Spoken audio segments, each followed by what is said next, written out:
الحمد لله رب العالمين والصلاة والسلام على أشرف الأنبياء والمرسلين أما بعد اعوذ باللہ من الشیطان الرجیم بسم اللہ الرحمن الرحیم۔ رمضان کا بابرکت مہینہ شروع ہو چکا ہے۔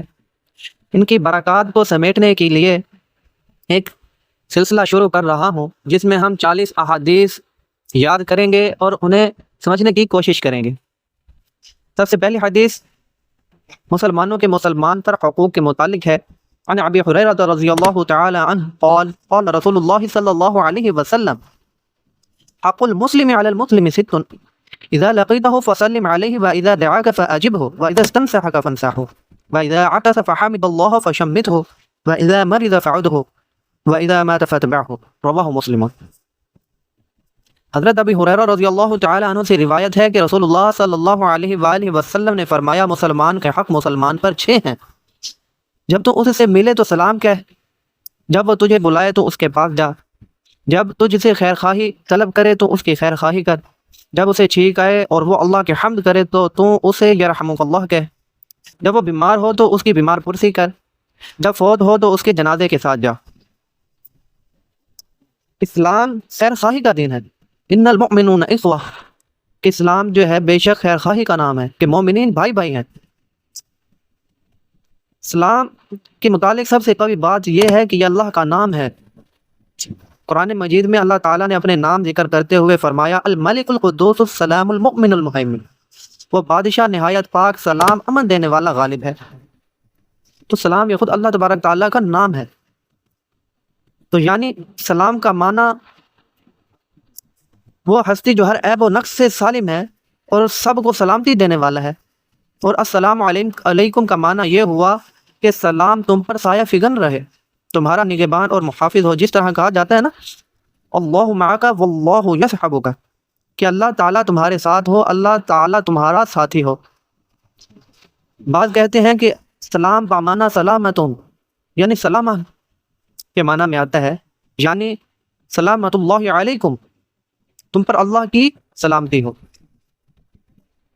سلام کی بہت فضائل آئے ہیں۔ نبی کریم صلی اللہ علیہ وآلہ وسلم نے ارشاد فرمایا جس کا مفہوم ہے جب تم میں سے کوئی اپنے بھائی سے ملے تو اسے سلام کہے، پھر اگر ان کے درمیان کوئی درخت یا دیوار یا پھر پتھر حائل ہو جائے تو دوبارہ ملنے پر پھر اسے سلام کہے۔ تو سلام کی اتنی تاکید آئی ہے۔ تو اس حدیث میں جو دوسرا ہمارا حق بیان کیا گیا ہے مسلمان پہ مسلمان کا جو دوسرا حق ہے وہ دعوت قبول کرنا ہے۔ جب کوئی کسی کو کسی کام کی دعوت دے، اب دعوت سے مراد ہمارے ذہن میں آتے کہ کھانا پینے کی دعوت ہے، تو کھانے پینے کی دعوت نہیں، جب بھی اسے کسی چیز کے متعلق آپ کی ضرورت ہو، یعنی کہ اسے آپ سے کسی چیز کا مشورہ کرنا ہو یا کسی اور کام کے لیے اس کو آپ کی ضرورت ہو، تو یہ اس کا حق ہے کہ آپ اس کی مدد کریں۔ رسول اللہ صلی اللہ علیہ وآلہ وسلم نے ارشاد فرمایا المسلم اخو المسلم لا یظلم ولا یسلم، ایک مسلمان دوسرے مسلمان کا بھائی ہے، نہ اس پر ظلم کرتا ہے اور نہ اس کی مدد چھوڑتا ہے۔ تو یہ مسلمان جو ہے نا، مسلمان کا دوسرے بھائی پر یہ حق ہے کہ جب وہ کسی قسم کی اسے مدد کی ضرورت ہو تو ہمیں اس کی مدد ضرور کرنی چاہیے، کہ مسلمان دوسرے مسلمان پر کبھی ظلم بھی نہیں کرتا۔ ایک اور جگہ نبی کریم صلی اللہ علیہ وآلہ وسلم نے ولیمے کے متعلق ارشاد فرمایا، اب وہ کھانے پینے کی دعوت کے متعلق آ رہی ہے بات، اس کے متعلق نبی کریم صلی اللہ علیہ وآلہ وسلم نے کیا ارشاد فرمایا ہے وَمَن لَّمْ يُجِبِ الدَّعْوَةَ فَقَدْ عَصَى اللَّهَ وَرَسُولَهُ وَمَن لَّمْ يُجِبِ الدَّعْوَةَ فَقَدْ عَصَى اللَّهَ وَرَسُولَهُ، کہ جس نے دعوت قبول نہ کی اس نے اللہ اور اس کے رسول کی نافرمانی کی۔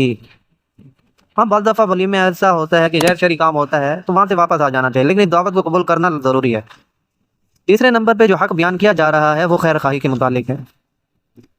مسلمان بھائیوں کی خیر خواہی ہر حال میں ضروری ہے۔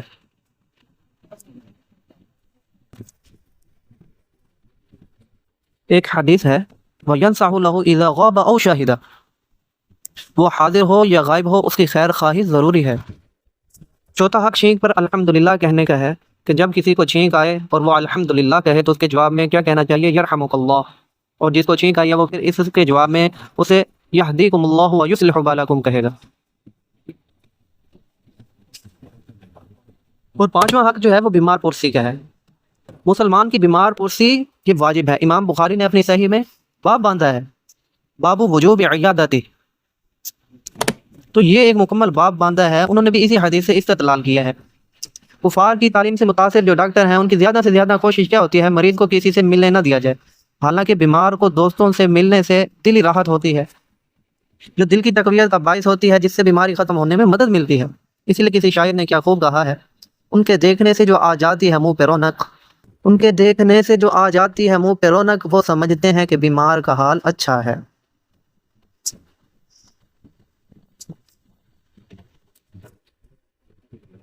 اور چھٹا حق جو ہے وہ جنازے کے ساتھ جانے کا ہے، کہ یعنی جب کوئی مسلمان فوت ہو جائے تو اس کا جنازہ پڑھنا بھی لازمی ہے۔